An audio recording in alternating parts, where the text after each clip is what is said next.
4 شادیاں کرنا سنت ہے یا جائز ہے؟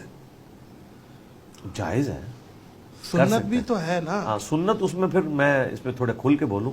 ہاں ہو بتائیے. سکتا ہے آپ کے کوئی جاننے والے دوست احباب جو لوگوں کی 4 شادیاں کرواتے ہیں وہ ناراض نہ ہو جائیں. اگر آپ مجھے اجازت دیں تو میں بولوں. ہاں جی. پہلی بات تو یہ ہے کہ اسلام نے جو ایمفسائز کیا نا وہ تو ایک شادی پہ کیا ہے.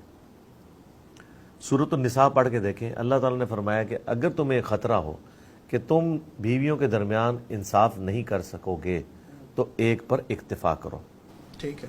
ایک سے زیادہ کی اجازت دی، حکم نہیں دیا. اجازت دی، اجازت حکم دی، نہیں. ہاں حکم نہیں دیا. اچھا اجازت میں ظاہر ہے جنون بعض اوقات کسی کی ضرورت ہو سکتی ہے کہ وہ شادی کرے تو ٹھیک ہے، صحیح ہے. بدکاری کی بجائے وہ شادی کی طرف جائے. لیکن اکثر لوگ جو ہیں وہ نبی الاسلام کی مبارک زندگی سے زیادہ شادیوں کا حوالہ پیش کرتے ہیں آؤٹ آف کانٹیکسٹ. اس میں آپ دیکھیں ایک حدیث کا بھی ترجمہ غلط کر دیا. صحیح بخاری میں حدیث ہے، شادی کے کانٹیکسٹ میں ابن عباس سے ڈسکشن ہوئی تو انہوں نے فرمایا کہ سب سے بہترین شخص وہ ہے جس نے سب سے زیادہ شادیاں کی ہوئی ہوں. یہ اکثر لوگ پیش کر رہے ہیں. اچھا صحیح حدیث ہے. نہیں حدیث تو بخاری میں ہے لیکن وہ ترجمہ کرنے والوں نے غلطی کر دی ہے. وہ ابن عباس بیسیکلی ترغیب دلا رہے تھے کہ شادی ایک اچھا کام ہے. جو شخص سب سے بہترین تھا اس نے تو کئی شادیاں کی ہوئی تھی، یعنی نبی صلی اللہ علیہ وآلہ وسلم. اچھا ان کی مثال. ہاں وہ یہ نہیں کہہ رہے تھے کہ جو زیادہ شادیاں کرتا ہے وہ بہت بہترین ہوتا ہے. وہ یہ کہہ رہے تھے کہ اس پلانٹ ارتھ پہ جو سب سے عظیم انسان ہے نا اس نے بھی مجرد زندگی نہیں گزاری بلکہ خاندانی زندگی گزاری ہے. لہذا کیونکہ اکثر اوقات صحابہ کرام میں بھی آ جاتا تھا نا کہ اللہ اللہ کرو، شادی کی کیا ضرورت ہے. یہ بھی بخاری مسلم میں 3 صحاب نبی الاسلام کی غیر موجودگی میں آئے، امہات المومنین سے آپ کی روٹین پوچھی. انہوں نے کہا یہ تو حضور تو بخشے بخشائے ہیں، میں پوری رات جاگوں گا. دوسرے نے کہا میں روزانہ روزہ رکھوں گا. تیسرے نے کہا میں شادی نہیں کروں گا. تو نبی الاسلام نے بعد میں بلا کے انہیں ڈانٹا اور فرمایا کہ میں رات کو سوتا بھی ہوں، نفلی عبادت بھی کرتا ہوں اور روزے نفلی رکھتا بھی ہوں، چھوڑ بھی دیتا ہوں. میں نے شادی بھی کی ہوئی ہے. نے کہا میری سنت ہے، میری سنت سے جو فمن رغب عن سنتی فلیس منی، جس نے سنت سے اغراض کیا وہ مجھ سے نہیں. اب آ جائے وہ کریٹیکل پوائنٹ جو میں نے ایکسپلور کیا ہے. میرا خیال ہے یہ آپ کے پلیٹ فارم سے پہلی دفعہ یہ چیز آن ایئر جا رہی ہے. آج تک نہ کسی کتاب میں یہ چیز آئی ہے، نہ میں نے کبھی ویڈیو میں بیان کی ہے. یہ شرح صدر ہوا ہے جو میں اب بیان کروں کہ نبی الاسلام نے بھی ایک ہی شادی کی تھی صلی اللہ علیہ وسلم. حضرت خدیجہ جب تک زندہ رہی ہیں. آپ نے دوسری شادی کیوں نہیں کی؟ 50 سال کی عمر آپ کی ہو چکی ہے اور آپ کی ایک ہی شادی ہے. 24 سال آلموسٹ ایک بیوی کے ساتھ گزارے ہیں. اگر یہ کوئی اتنا اس حوالے سے کام ہوتا جتنی ترغیب دلائی جاتی ہے تو ہم یہ پوچھتے ہیں کہ نبی صلی اللہ علیہ وآلہ وسلم نے اپنی مبارک ساری جوانی ایک بیوی کے ساتھ گزاری ہے اور اس میں کوئی آپ کی کنیز یا لونڈی ایسا سسٹم بھی نہیں ہے. ایک ہی بیوی ہے. ان کی زندگی میں انہوں نے دوسری شادی نہیں کی. اس سے ایک یہ مدنی پھول ملا کہ پہلی بیوی جب تک زندہ ہے آپ دوسری شادی نہ کریں. جب پہلی مر گئی نا، کیونکہ اس نے سب کچھ آپ کے اوپر لٹایا ہوتا ہے اور آپ نے بھی اسے بڑے وعدے وعید کیے ہوئے ہوتے ہیں کہ ہم اکٹھے رہیں گے، تم میری خوشی اور غمی کی ساتھی ہو، اور پھر وہ رہتی بھی ہے.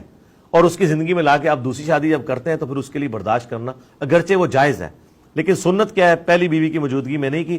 دوسری بھی جب کی سیدہ سودا سے، وہ بھی آپ کی ہم عمر تھی، 50 کے قریب ان کی عمر تھی، اور بھی تاکہ میرے بچوں کو وہ دیکھ لے. پھر سیدہ عائشہ سے. یہ باقی ساری شادیاں جو ہیں یہ آپ کی بعد کی ہیں، ان کی کیا حکمت ہے وہ ایک الگ سے چیز ہے. لیکن پہلی بیوی کی موجودگی میں نبی علیہ السلام نے ایک ہی شادی کی.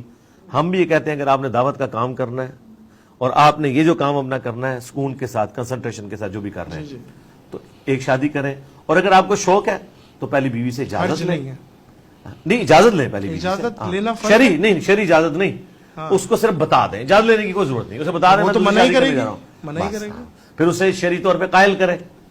اگر وہ قائل ہو جائے تو ٹھیک ہے، اگر نہیں ہوتی تو. اچھا ایک دیکھیں، کچھ لوگوں نے بیویوں کو بتایا نہیں ہے، جیسا آپ نے بتایا ان کے مرنے کے بعد، انتقال کے بعد پتہ چلا کہ بھائی انہوں نے دوسری شادی کی ہوئی ہے، تو اس پہ وہ گناہگار تو نہیں ہوئے؟ گناہگار اس لیے ہوں گے کہ شادی اعلانیہ ہوتی ہے، چھپ کے آپ شادی کر نہیں سکتے. ایک شخص کو نہیں بتایا جا رہا نا، باقی سب معاشرے کو اگر پتہ ہے. سرکار معاشرے کو بھی نہیں پتا ہوتا نا. یہ علماء نے اکثر 2-2 3-3 شادیاں کی ہوئی ہیں.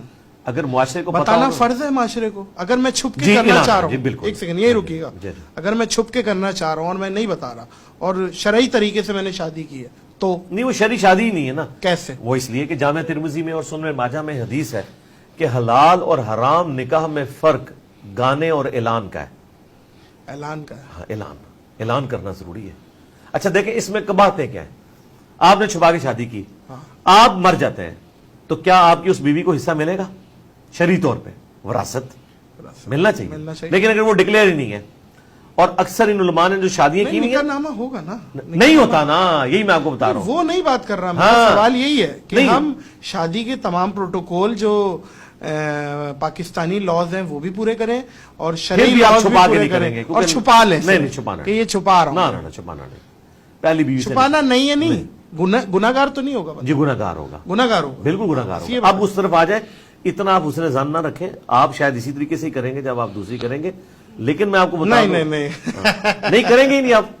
نہیں جی, اچھا ٹھیک, اچھا ٹھیک, آپ بتائیں. آپ نے اثر لے لیا, اس کا مطلب میری بات ہوگا. نہیں آپ بتائیں. اچھا ادھر آ جائے نا جی, آپ دوسری طرف چل پڑیں گے, واپس آ جائے. اسکپ کر دیا بڑے پیار سے علی بھائی نے. اچھا یہ جو دوسری شادی والا جو آپ کہہ رہے ہیں نا, انہوں نے کاغذی کاروائی, کوئی کاغذی کاروائی نہیں کی ہوتی. میں آپ کو بالکل ببانگے دول یہ بات بتا رہا ہوں, لوگوں نے کی اور سرکار ان علماء نے ریٹن میں جو گورنمنٹ کے کاغذ ہیں نا, ان میں بیوی وہ ڈکلیئر نہیں کی ہوتی. یہ میں آپ کو بتاؤں, وہ جو کہہ رہے ہیں نا ہم نے شرعی نکاح کیا, وہ شرعی نکاح کیا کیا ہوتا ہے کہ دو گواہوں کی موجودگی میں ایجاب و قبول کر کے حق مہر کے عوض, اور وہ سارے علماء بٹھائے ہوتے ہیں, وہ کہتے ہیں نکاح ہو گیا.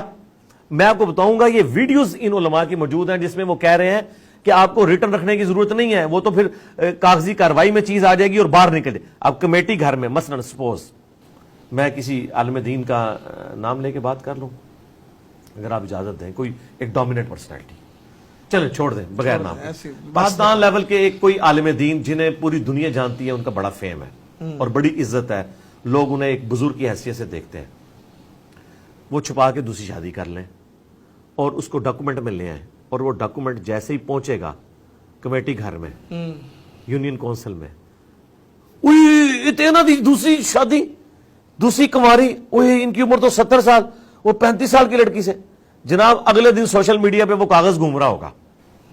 یہ میں آپ کو اس لیے بتا رہا ہوں, مجھے فرسٹ ہینڈ نالج ہے کہ جتنے علماء نے دوسری شادیاں کی ہوئی ہیں وداؤٹ ریٹن ریکارڈ کی ہوئی ہیں. اور اب میں آپ کو اگلی بات بتاؤں, جب وہ مریں گے نا, وہ بیویاں چیختی بھی رہنا, کورٹ ان کو حصہ نہیں دے گی, کیونکہ کورٹ ریٹن ریکارڈ کو مانتی ہے.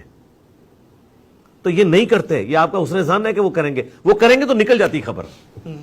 اور رہ گیا عام آدمی چھپا کے کرتا بھی نہیں ہے, اس کو ضرورت نہیں چھپا کے کرنے کی, وہ چاہ رہا ہے ایک بیوی کے خرچے پورے کر لے. تو یہ ساری عیاشیاں انہی لوگوں کی ہیں کہ جو ڈومیننٹ پوسٹ کے اوپر ہوتے ہیں, وہ لوگ کرتے ہیں.